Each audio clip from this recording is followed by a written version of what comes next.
I gotta say, as far as sunsets in Iraq, though, like I think it's one of the craziest things to see.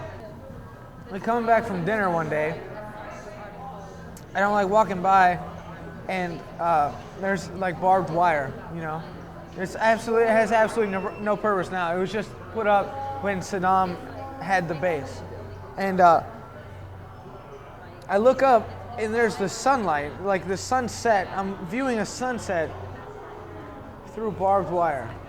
And I just thought to myself, there I was in the middle of a war zone, thinking about how beautiful things can be, even amongst like the most horrible things you've ever come across in your life. It was just a mind-blowing thought. All right. This guy's very, very funny. Please give it up for Rich Dreiling, everybody. Rich Dreiling.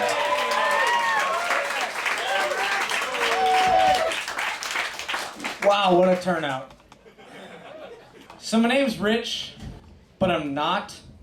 I told that joke in LA, and there was a sigh across the room.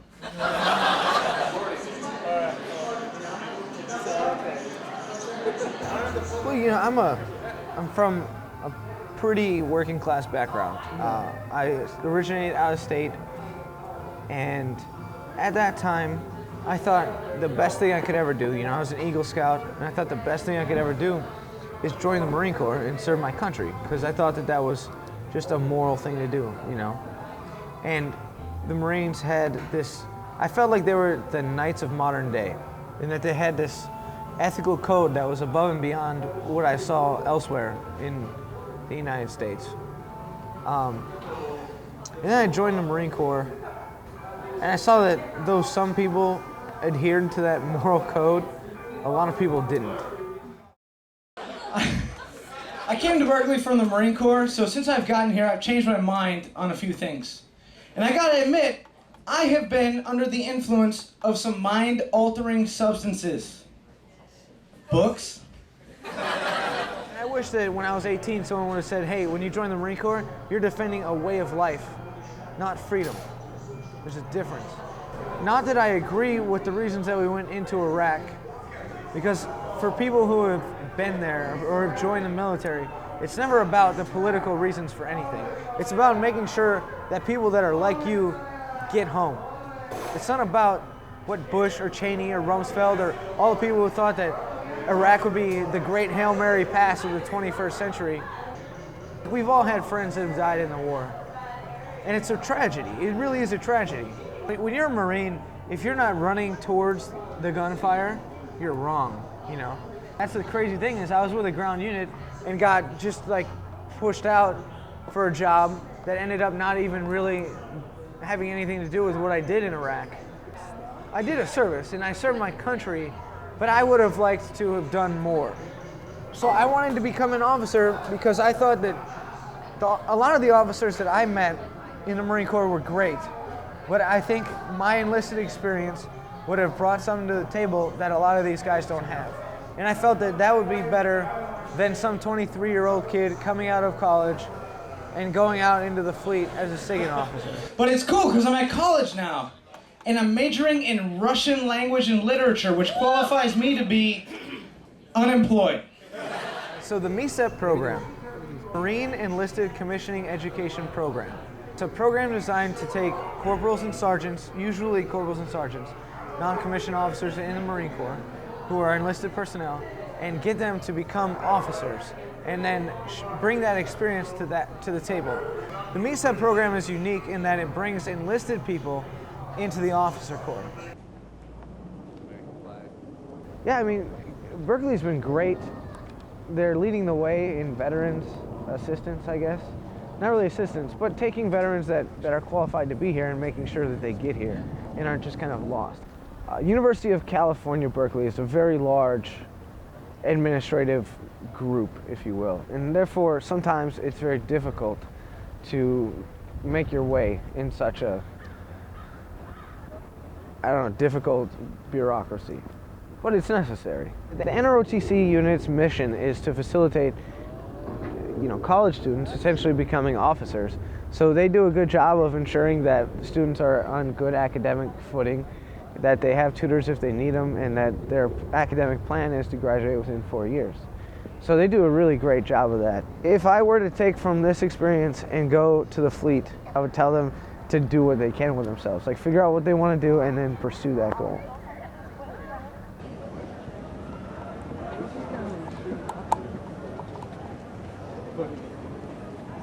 All I have to do is get my degree, and then I become a commissioned officer, go to the basic school, 6 months of really heavy training, do my 4 years as an officer. Unfortunately, through like working out once I got back, my right hand started to feel numb, and my arm would ache when nothing else was hurting in my body. Like, my neck was hurting, my arm would ache. And I really didn't want to risk getting like an insta medical discharge, you know, especially after like 6 years in the Marine Corps. So I went to the Tanning Center at Berkeley, and I saw one of their people. They put me up to the neck specialist, and he had me go get an MRI. I got an MRI, and I started doing physical therapy, but at like a certain point, I had to start looking, you know, like discuss it with the Marine Corps. So I saw a neurosurgeon in the Marine Corps, and well, she was actually an Air Force neurosurgeon, and she said to me, you know, you're functional, you're serviceable, but you'll always be limited by your pain. And I was like, well, so ma'am, can I count on being in the Marine Corps, you know, for the next, until I finish my career in like 20 years? Be 38, retiring, not a bad deal. And she looked at me, she's like, well, I would start looking for other options. Yeah, I can finish my education, and that's the best thing I can do for myself, and I plan on doing that, you know? So like throughout these problems, I've had some academic issues because of it, but I've kept going to school. Since I've had to intersperse medical appointments throughout my week, it will sometimes interrupt my schooling, you know? Like, I'll have to schedule a medical appointment in the morning. But in order for me to get up and go to a medical appointment by 8 o'clock, I'll have to be up at like 5:45 and either find a ride or go up to the unit and use the government vehicle, which I don't want to bother the unit because, I mean, the unit here has actually been really good to me about this. And they're working with me as much as they can. They let me use the government vehicle to go to my appointments and stuff, you know.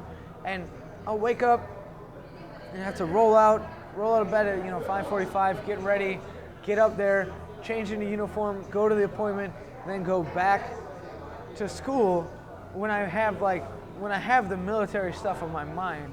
You know, I would like to say that statistics really means a lot to me, but I'd have to say that playing with my kids when I'm 40 means a lot more.